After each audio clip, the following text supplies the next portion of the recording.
Oof. So obviously we're in an unusual environment. This is not the studio, thank goodness. I don't think we're ready for a golf channel yet.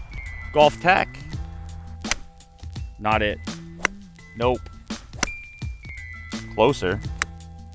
Come on. Same. Oh, that one was dead straight.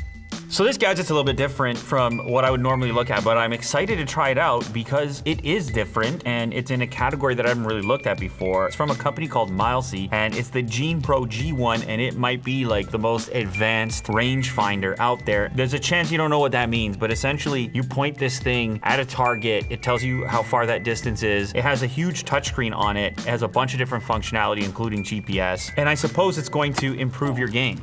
Although I don't have much of a game right now. So that's gonna be the other part of this video in me trying to do my best using all this fresh data so that I can actually hit the green.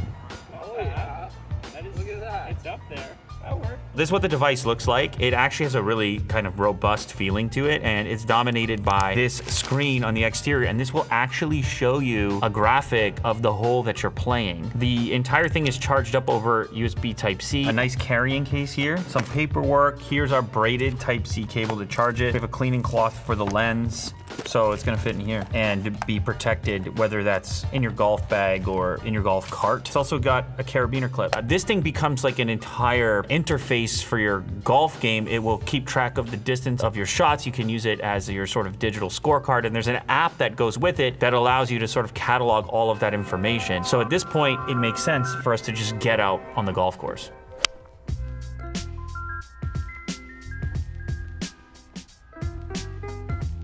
But it's something about when you just get it, like when you actually, not off the toe, like you just get it clean. I understand how people get into golf because you're searching for that, whatever that feeling is when it's just exactly flush and right where you want it to go. By targeting a pin and getting your crosshairs on that pin to find out your distance. 171. Obviously right now we're just getting warmed up on the driving range, but it works here as well as it does on the course, which we're gonna get to in a moment. But it can also target a pin that it can't even see. This pinpointer functionality will allow it to tell you the distance to a pin that might be like around a dog leg, around a bend. It also has a 3-point kind of triangulation measurement. You might be on a cart path only type of golf course, and then you can measure the distance to the pin, the distance to your ball, and it will tell you the distance between the two, all while sitting in your golf cart and not having even selected your golf club yet. The whole thing is packed in like this robust casing, and it has a cover over the Type-C port for water resistance, and that's really the only port on there just to charge it up. You're gonna keep it housed in this hard case with a carabiner clip on it. This can just live on your bag, and it has a lot of battery life in my experience so far. You just keep it with your golf gear, use it as necessary, and save a couple strokes.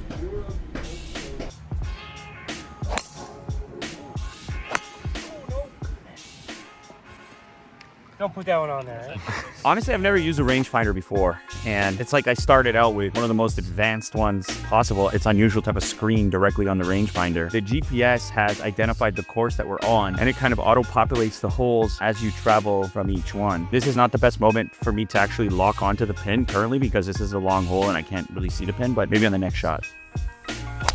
Oof.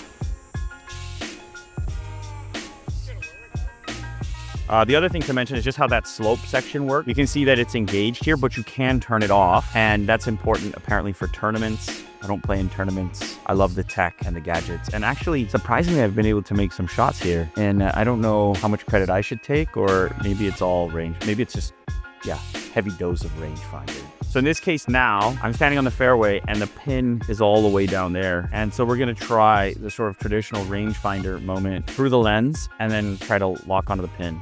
It's quite far actually. 321. And then adjustment for the slope at 327. When it comes to selecting your club, you've got a better idea of how to compensate for the slope. This is not a major slope, so it's not a big difference.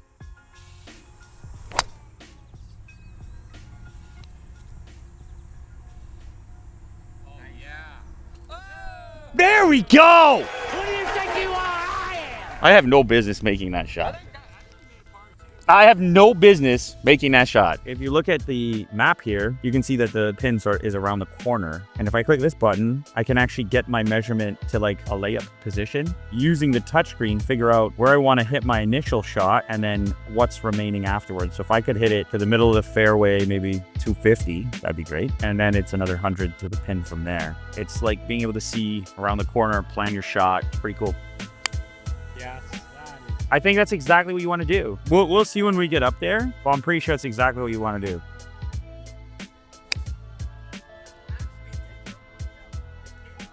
This isn't like a cart path only course, but if you were on a cart path only course, you could utilize that 3-point. So you could measure the distance to the ball and then from the ball to the pin, independently of needing to walk over to the ball's location so that you could figure out which club to bring with you from the cart path. I'm going to demonstrate the sort of cart path only. Let's use this ball right over here. So I'm on the device and I'm going to click this button in the center here actually. So from the cart, measuring the ball and the pin separately, in order to figure out the distance between the two. And in this case, it's around 50 yards. Pretty straight situation. I'm gonna just use the classic pin lock, 320, 1 degree slope, 326. Now, if only I could drive 326 yards. The pin location is the back left part of the green. That's pretty good. So if I click here, yeah, look, this pin is way in the back left of the green, which is a little bit unusual. If I wanna zoom in on that, I can see there where that pin location is. That would be extremely difficult to know without a device like this, like right now at the moment.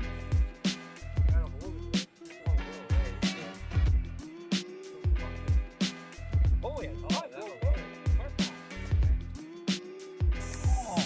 right, we're loosening up, boys. Yeah, we're good. We're loose. We're gonna get. Oh yeah. Turn. Oh, this could be a hole-in-one. This is a great shot. That is all over it. Oh God. It's in the pin. It's in. It's not in, but it's a very nice shot. 10 How do you know it's not in from here? I saw it wrong. I'm gonna check the rangefinder. Oh yeah. That's nice. That's real nice. Oh yeah. Wow, 2 on the green.